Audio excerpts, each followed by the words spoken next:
everybody.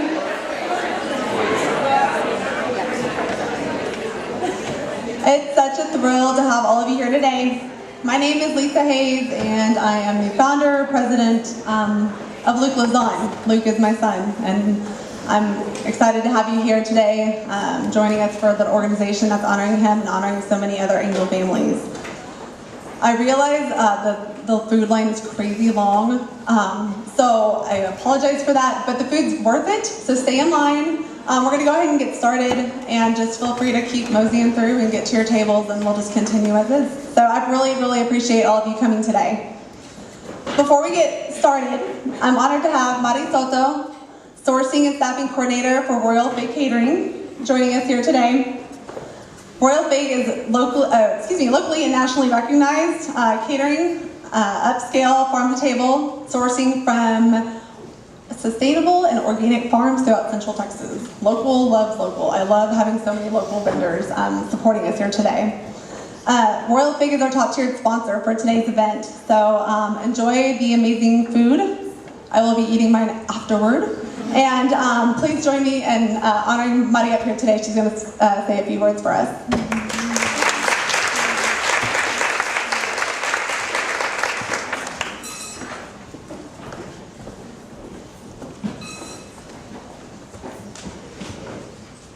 Hello, everyone. Let's make it a little shorter for me. Can you hear me all right?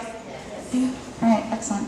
Good afternoon, and thank you all for joining us for this beautiful luncheon supporting such a beautiful cause. My name is, like Lisa said, my name is Mari Soto. I'm the local food sourcing and local foraging, staffing, and recruiting coordinator for Royal Fig Catering.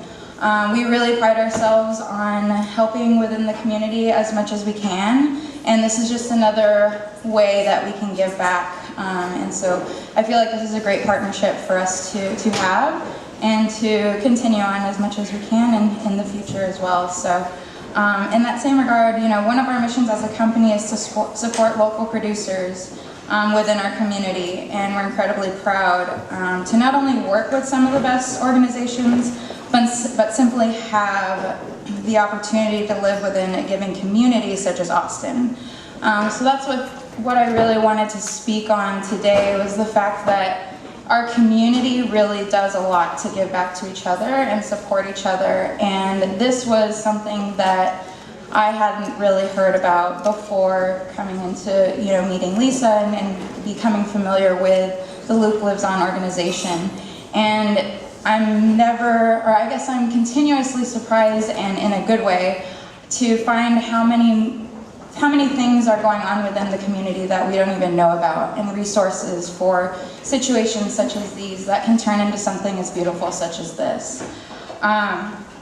So Luke Lives On is a perfect example of the strength and support we provide each other as a community.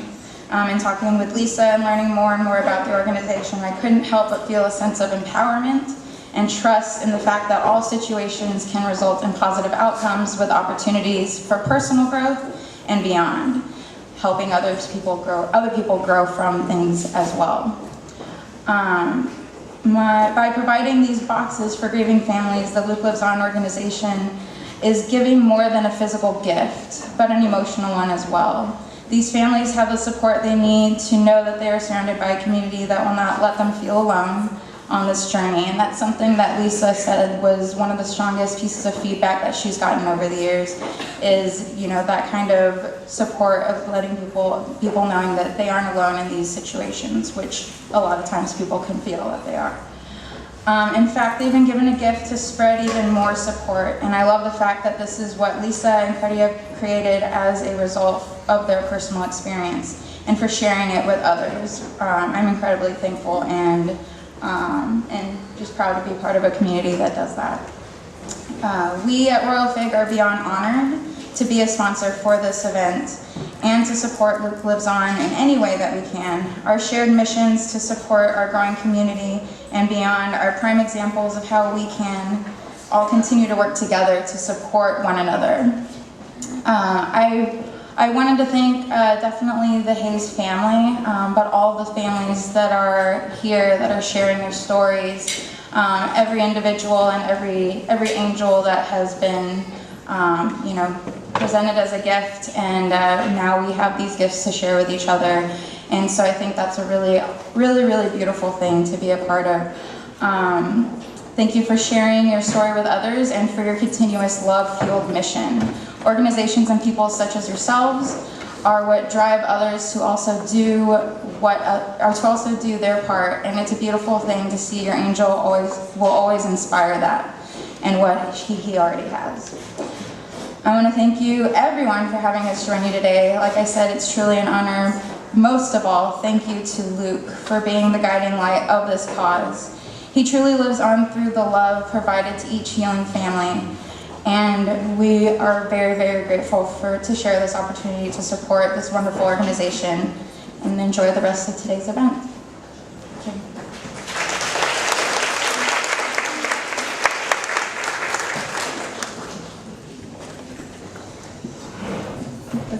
Is it good to start off crying? That was really well said.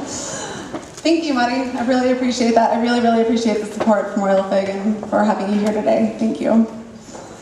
So, hey, thanks for coming. I really, really appreciate having every single one of you here today. Taking off work, getting sitters, whatever you have to do to be here. Thank you for making that commitment to us and coming out to learn more about the perinatal loss community and how Luke Luzon is supporting them.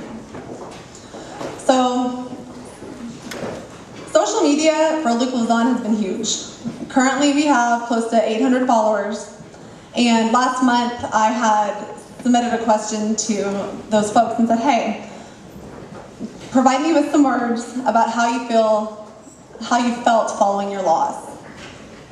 Comments poured in, and so many of the answers were the same. Guilty, ashamed, unworthy, lost and broken. Perinatal losses have been shown to have a substantial psychological impact on parents and families, often being associated with PTSD, depression, anxiety, and sleeping disorders. A consistent feeling of guilt is commonly experienced after pregnancy loss and is associated with complicated grief reactions. Self-blame often prolongs the normal grieving process. So by understanding this, it's really no surprise that when people responded to my question on Facebook, they responded with the words that you see above me. And I can tell you what, it was the same over and over and over. Personally, my grieving journey started with the question, what did I do to anger God? Why did this happen to us? And then my brain started swirling with what you might think of silly ideas, but was I working out too much? My reduced Starbucks habit, did that have something to do with it? Did God think I was inadequate to be the parent of another child? A month following my loss, I was still absorbed in my grief. I remember very vividly standing at Nordstrom at Barton Creek during a lunch break and having a call from my friend Renee, and we were planning a girls trip to Vegas, and she said, are you still gonna go? And I sat there and said, I don't know how I can commit right now, because I didn't feel like I deserved to go. I didn't feel like I deserved to smile, to be happy, to laugh. I just lost my son. It was all my fault. Why should I go enjoy myself? I was unworthy and completely overcome with self-doubt, furthering the ache of my already broken heart. But over time I've learned it wasn't Starbucks, it wasn't working out, it wasn't an angry God. The questions in my head was me making an attempt to take control of a situation that was completely out of my control. Trying to claim some sort of responsibility, thinking that justification would ease the pain of my broken heart, and ultimately reduce the chances of a loss happening again. I'm proud to say that I've learned to smile again. I've learned that while I don't agree with what happened in losing Luke, that I have to accept it. I forgave myself for feeling unworthy. I went to Vegas and had a blast, and I'd like to go again. Just throwing that out there. I began talking about Luke more publicly, whether I was prompted by somebody or not. I think a lot of us struggle sometimes. Hey, how many kids do you have? What do you say? What do you do? It's okay to say whatever you want. Okay? It's okay. However you feel comfortable answering it is okay. And when you don't say 2, even though you know you have 2 or 3, don't go guilt yourself afterwards, because I've been there and done that and it's not worth it. Just throwing that out there. So what happened was I became courageous in speaking my truth. And in doing that, the hole in my heart began to heal. I decided not to be a victim of my loss, not to let it define me, but to use it to help others not feel so alone and hopeless like I did. So that's why Luke Lives On was created. It helped me put a positive spin on my own grieving, and in turn, it's now helped us support over 1,000 families feel the comfort of not being alone in this very, very painful journey. The resources and direction that we lacked following our loss, they don't have to be the norm for everyone else moving forward. Angel mom, Jenna, she shared that upon opening the lid of her Luke Lives On box, she could feel the love that filled the box. She said, "I can't thank you enough for pouring love back into the hole in my heart. Nothing will ever replace the loss of our baby, but never forgetting our angels is a powerful step towards healing." Olivia, another angel mom, shared that following her loss, the nurse brought her the Luke box and explained the story behind it. She immediately found comfort in the items and the thoughtfulness behind the box and realized that she was not alone in her journey, and she was overwhelmed with gratitude. I've often thought that people might look at our box and say, well, that's nice. That's a nice thing you're doing. It's not just a nice thing, it's something that needs to be done. It's a need to have. People need to have the feeling that they are not alone, that they don't have to be confused, they don't have to seek out direction, because the resources and contents within our box will help guide them, which is something that we didn't have. Every item in that box is personal to our grieving journey. It was thought out through Google, pretty much everything on Google, just trying to seek out ways to help support us and figure out where to go and what to do. So these boxes are designed to create a positive healing journey, and we're so thankful right now that we have a partnership with 18 hospitals, mostly throughout Texas. We've got some throughout probably about 5 different states as well. And we also received numerous one-off requests. People hear about us through word of mouth. My friend lost her baby at 39 weeks. I miscarried at 13. Can I have a box? We'll ship them out. People deserve the resources. If you're attending the luncheon today and have experienced the loss of a child, I pray that today you leave knowing that it's not your fault and you're not alone. I hope you feel that your loss has been validated, because your baby existed and your baby was real. It's okay for you to be sad, and it's okay for you to grieve. It's a natural part, and it's healing. But I encourage you to share your story. You will find courage in speaking your truth. Any guilt you're holding on to will slowly subside. And as you share, you will learn of others who have experienced a similar loss, and suddenly you'll realize that you're not alone. Feel proud to have been chosen to be the mother of your angel. That's the hardest job in the world, is being a parent to an angel. You are brave, you are strong, You are worthy. In closing, I would like to share something that I have been holding back on. Luke was diagnosed with sponatophoric dysplasia, which is a rare skeletal disorder that is 100% fatal upon birth. While I haven't been afraid to share his story, I have been hesitant on sharing him with the world. I am a proud mom, don't get me wrong, but I understand that most people probably haven't seen a 20-week-old loss, and I don't want to freak them out, and I'm worried about them, and maybe it's time to be less worried about them and just take care of myself. So today, I am becoming courageous and sharing my truth. So I'd like you to meet my son Luke.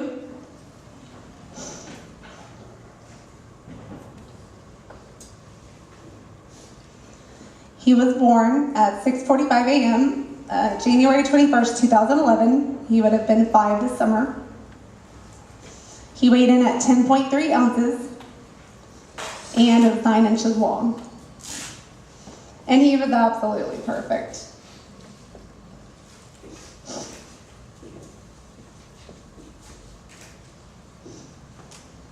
Thank you for allowing me to share my story, embrace my fears, and communicate the need for an organization like Luke Lives On. Now I'd like to ask my dear friend Melanie to come to the front. Melanie she's one of our angel mommies. She's got the courage to share with you the story today of her son Corey Martin and her personal experience with Luke Lives On. So please welcome me in joining Melanie to the front.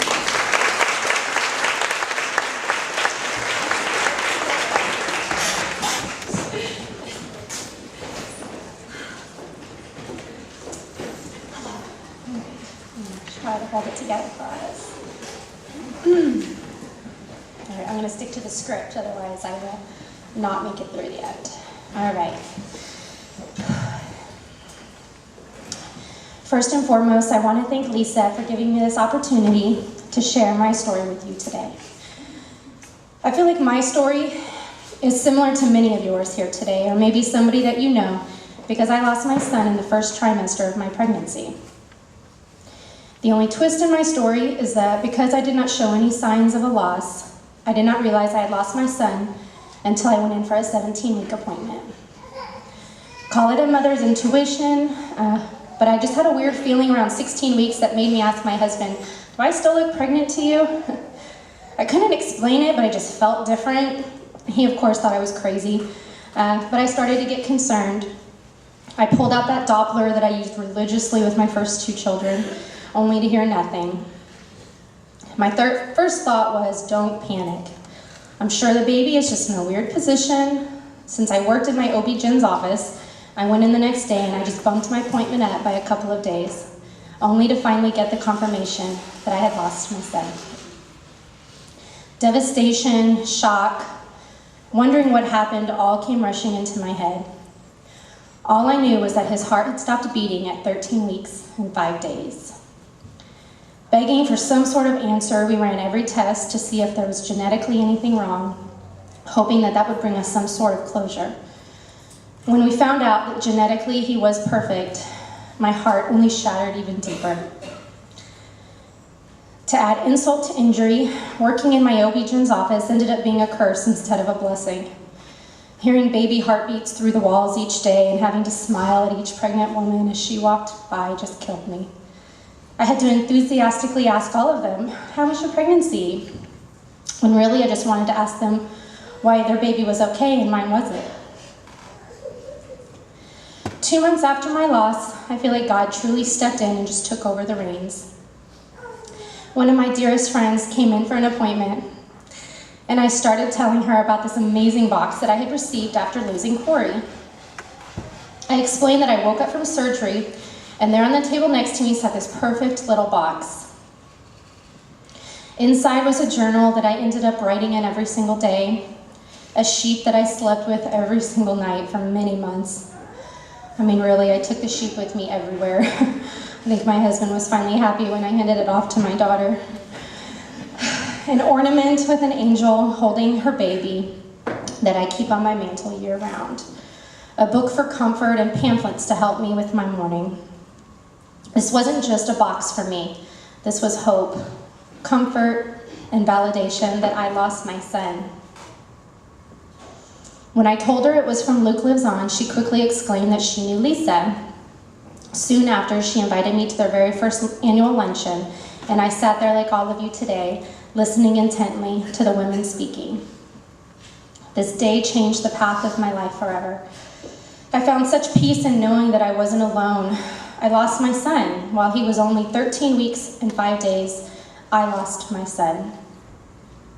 I took all the stories, the hurt, the love, and the faith from that luncheon, and I molded it into my own ministry. For those of you who know me, talking is not a weakness of mine, but I realized that God gave me this big old mouth to tell my story, to let women know that when you lose a child, regardless of how far along you are, it's devastating. I've had a few friends reach out to me privately since losing Corey to share the immense pain they felt and wanting to know when or if it would ever pass. It broke my heart that so many of us have to grieve privately because we feel like those around us just expect us to move on, get over it, or hey, you can always try again. While I can confidently say you will be okay, you will be able to move forward, and yes, you can try again. It will never be the same. You will always mourn your loss. You will never replace that baby, and you will be reunited with that sweet angel when it is your time to go home. I'm so grateful that God chose me to be Corey's mom for 13 weeks and 5 days. That sweet angel has changed my life for the better. I'm truly a different person. I am a woman who puts God first, and I recognize that the people in my life are truly just gifts that can be taken from me at any time. My husband, my children, my family, and my friends are all just temporary gifts for this life here on earth. It is in heaven that I will have my eternity with all of them and my sweet angel. I truly hope that you can relate to something I've said today, but if you hear nothing else, please just know that you're not alone. You can grieve however you want, and it's okay to cry as much as your heart needs to, for as long as it needs to. Lisa, again, thank you so much for that box. It not only gave me a sense of comfort in my darkest hour, it gave me a light to carry on in honor of my angel for forever. God is truly at work in all of us, and I only pray that I can make him proud. I want to share a verse with you that I hope can bring you or someone that you may know some comfort in their darkest hour. I actually printed it and I had it on my computer at work that I just read as every pregnant passing woman walked by me. And it's Romans 5. Therefore, since we have been justified through faith, we have peace with God through our Lord Jesus Christ, through whom we have gained access by faith into this grace in which we now stand. And we boast in the hope of the glory of God. Not only so, but we also glory in our sufferings, because we know that suffering produces perseverance, perseverance, character, and character, hope. And hope does not put us to shame, because God's love has been poured into our hearts through the Holy Spirit, who has been given to us. So in closing, I brought my journal that I wrote in every night that Lisa had gave me in my box. And I want to share a poem that I've never, my mom is the only one that's ever heard this poem, but I wrote it to Corey just a couple weeks after I lost him. The day you were gone, I just could not believe. I knew I would need a lifetime to grieve. My hopes, my dreams, shattered to the floor. How could my sweet angel be at heaven's door? I knew you were love, I knew you were grace, and now you are home in this heavenly place. With our Heavenly Father and loved ones who've passed, you are now there to join them and embrace them at last.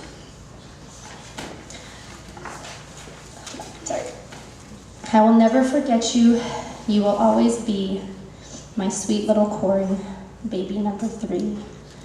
So keep all your stories and memories held tight, because when mommy comes home, I will listen all night. I will hug you and kiss you with a lifetime of love and have the peace that I'm with my angel above. Thank you so much for letting me tell you my story, and God bless all of you.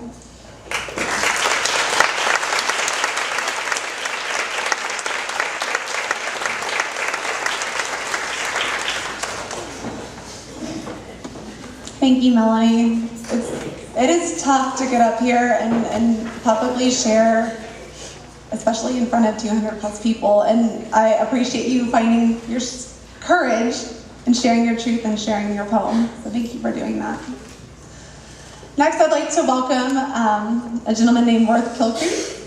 He is a bereavement counselor, and he specializes in perinatal loss and actually most pregnancy after loss as well. He holds a group at the Ronald McDonald House, a closed group couple session Cody and I attended, and it was eye-opening for us, and it really helped us understand each other, the way men and women grieve differently, and just really be able to kind of take a hold of what we were going through and learn how to move forward from it. So I'm real thrilled to have Worth here today to share just lots of insight and wisdom with regards to perinatal loss. Come on up, Worth.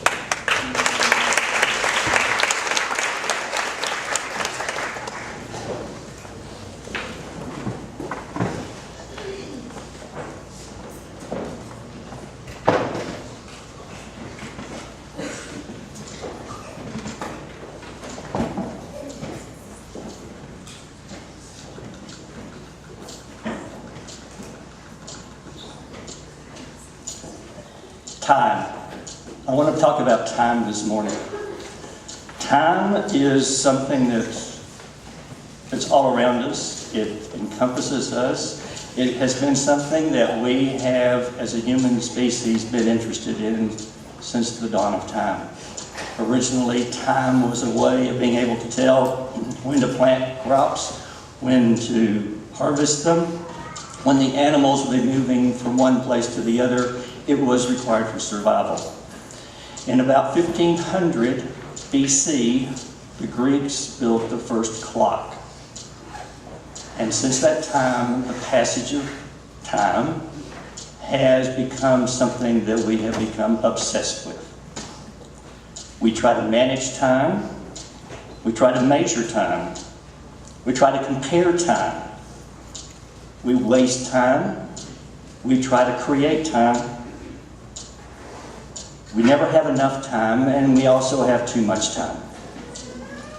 In other words, we are obsessed with what's happening with the clock in time. Time becomes and is a measure of sequence of events that occurred in the past, relating them to the future, the present, and then to the future. Time has different degrees of measurement. It's regular, and is pervasive until there is a loss. And when there is a loss, our whole concept of time becomes warped. For many people, they can say, I can't believe it's already been 6 months. It seems like 6 months was ages ago. The same amount of time can take on 2 sensations. And then one of the ways that time gets changed is the responses that people give us after we've had a loss. Things like, aren't you through with that grieving yet? Don't you think it's about time to go back to work? Etc., etc.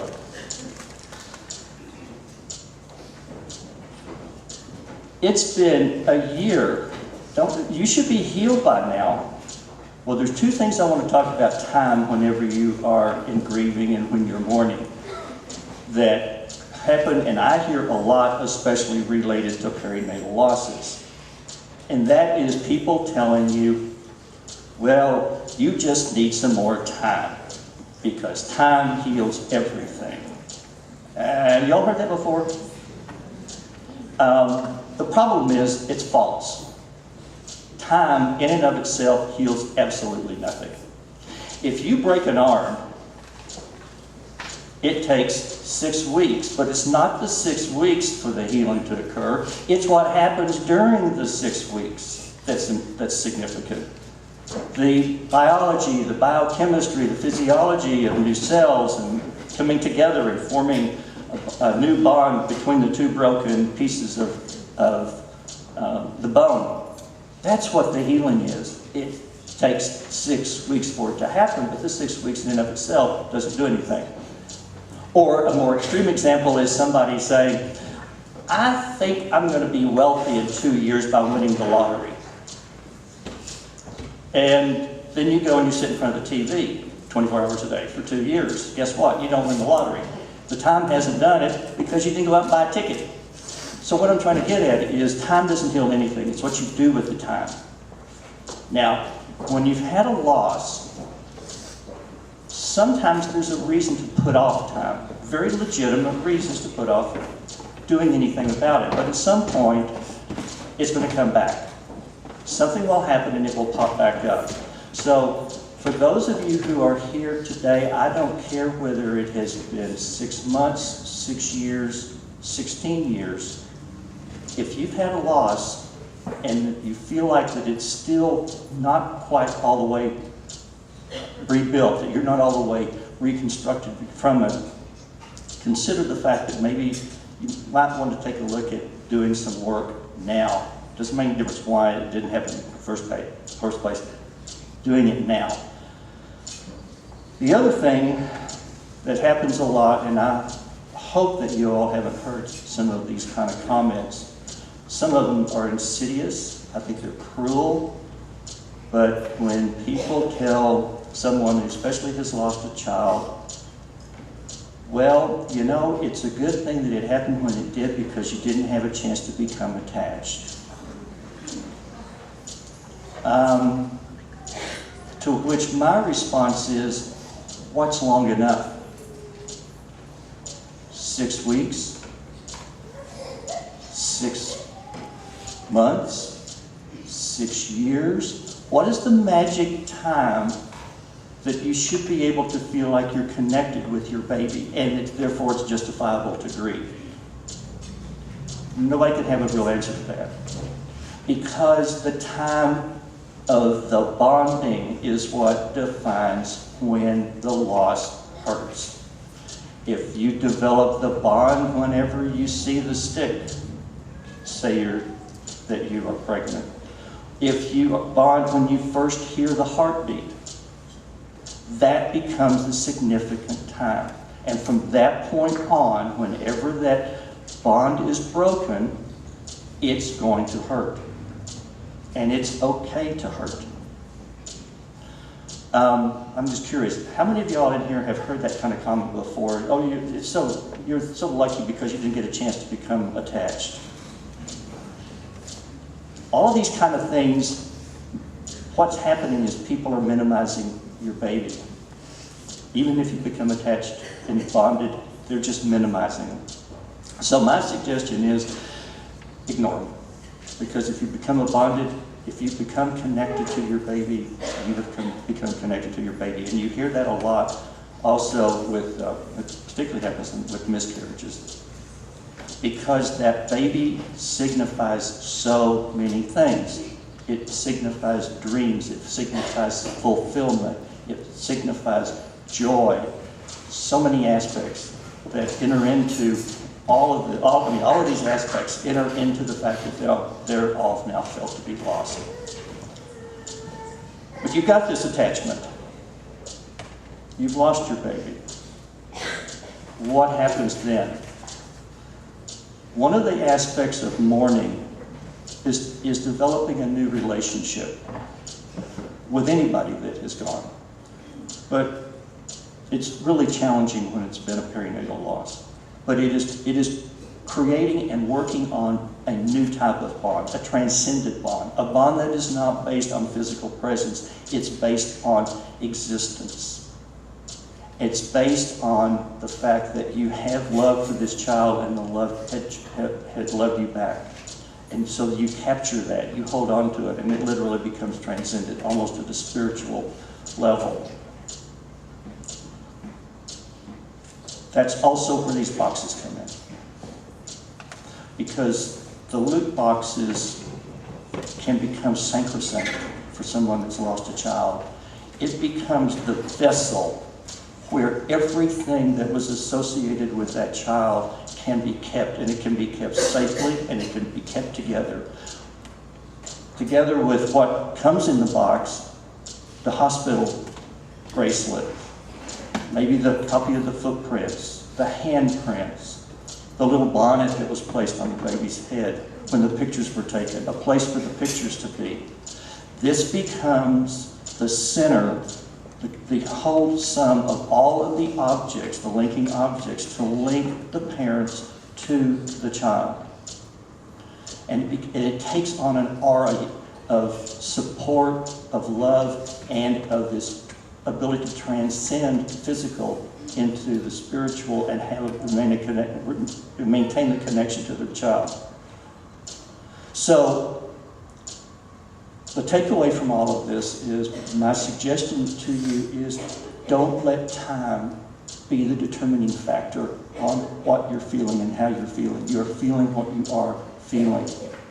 If you feel like there's still some things that need to still be worked on, then work on them. It doesn't make any difference.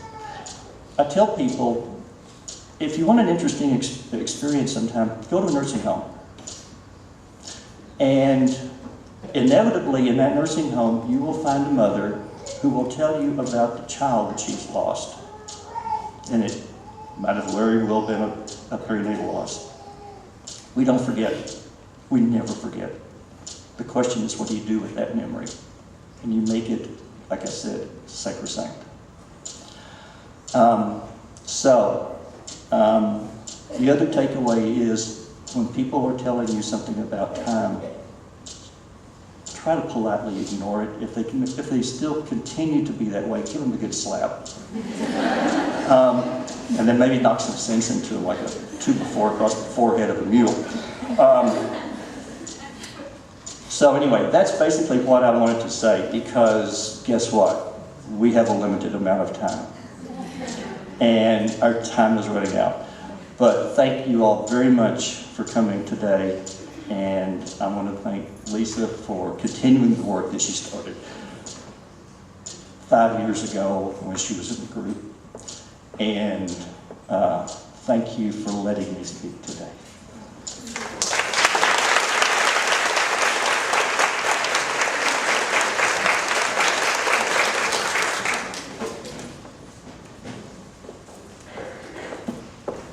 I know that his words have resonated with so many of us in the room today. So in staying true to our message, let's be courageous. And I'd like to honor all of the family members today who are family members of angel babies. So let's proudly and courageously show our truth. And if you're the parent, grandparent, family member of an angel, whether it was a Luke Lives On angel or not, I ask that you please stand for a round of applause.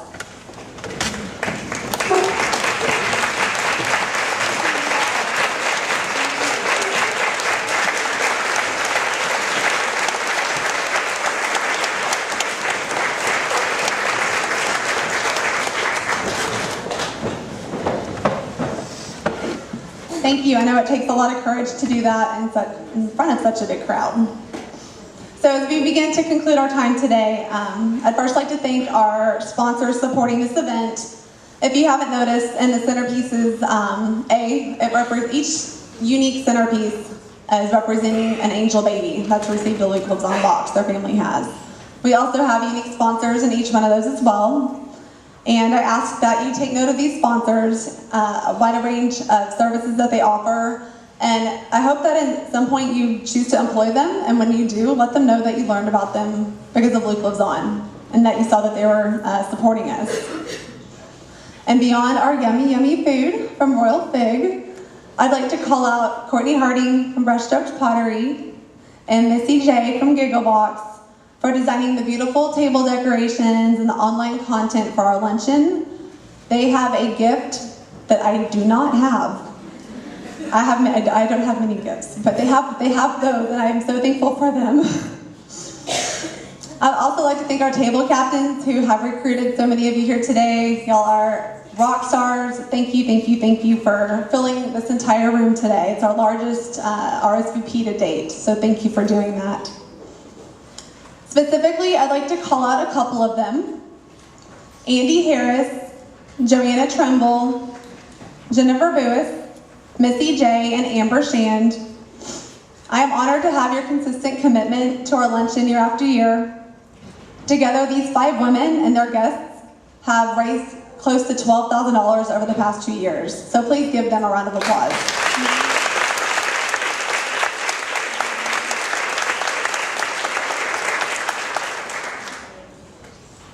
Finally, I'd like to thank my board members, Jean Poteet and Amy Marcy, for their dedication to Luke Lives On. Together, we've built out and grown this organization.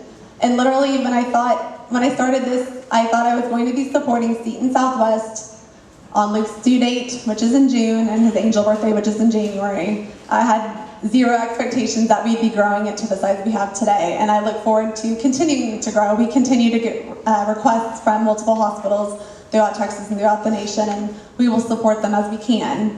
So thank you for allowing us to do that. And Jean and Amy, thank you for being a part of this growth. So speaking of the 2 of them, I'd like to welcome Jean to the podium because we are going to go over our raffle results.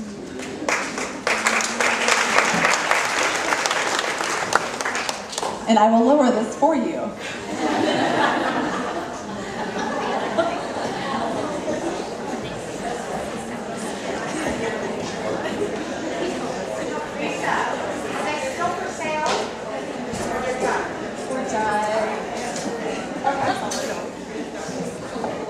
I am the vertically challenged family member. Everyone but my 9-year-old is taller than me, so. Okay. So first, okay, y'all get out your raffle tickets. First of all, get out your raffle tickets, get those little red tickets out. Y'all bought a ton of them, so get them out. I told you to put them in your wallet, you can get them out now. Okay, you got them ready? If she calls your ticket number, just raise your hand and you can grab the prize after the luncheon is over. Yeah. Okay, so this one's for the Kendra Scott necklace and earrings. Y'all got your tickets out? Okay. All right. I guess I'll read the whole number. 9105856. And we have a winner. Okay.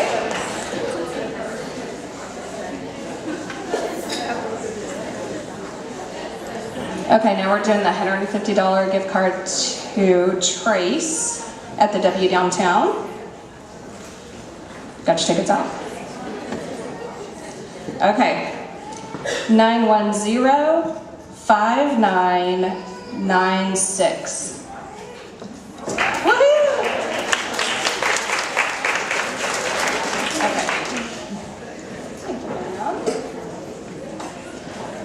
My lovely assistant over here is Amy Marcy, also on the board of Luke Lives On. And yeah, she's always that skinny. You can hate her, it's okay. She really is. Okay, oh, it's a surprise. No, Lindsay Mac Photography. And Lindsay is right there, taking pictures of us, all the candid shots. She's gonna get the good ones, your good profile. Y'all put your chin down, stick your chin out, smile. Check your teeth for food. Okay, Lindsay Mac Photography, 9106071. 6071. Gotta be here to win, people. Yeah? Woohoo! All right. Is that on the table again?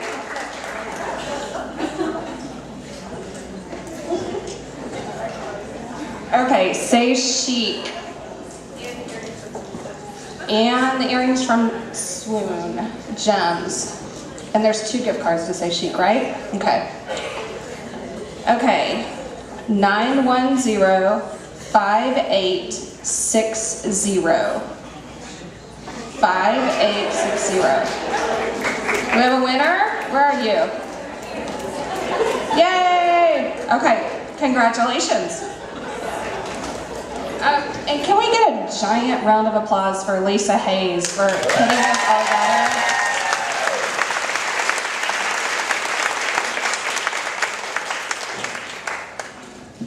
She always gets something in there at the last minute that's not on the script.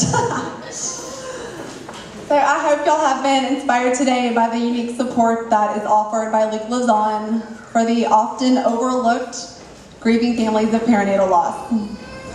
Under your plates, you will find, under the centerpiece and sometimes in the envelopes, you will find pledge cards where you are welcome to make a donation to Luke Lives On, or let us know of interest in serving your time if you choose to do so.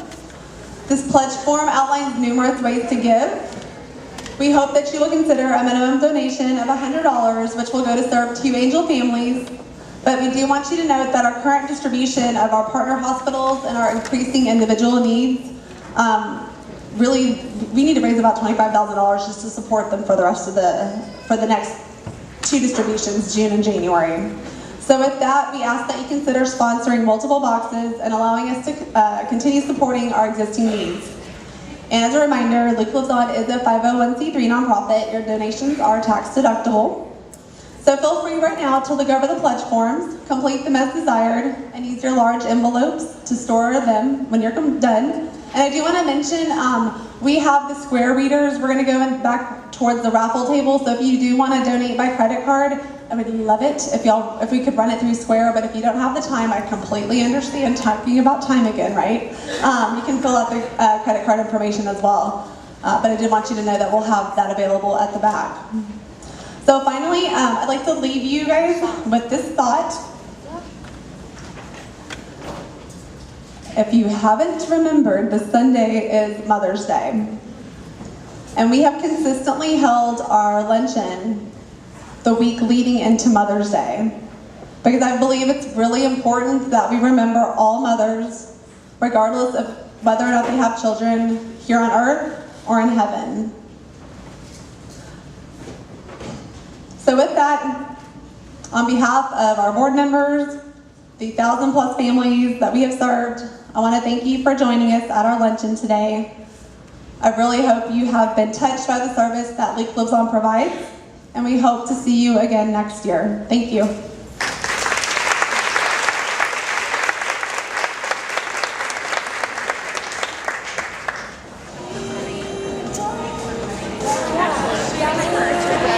Yeah.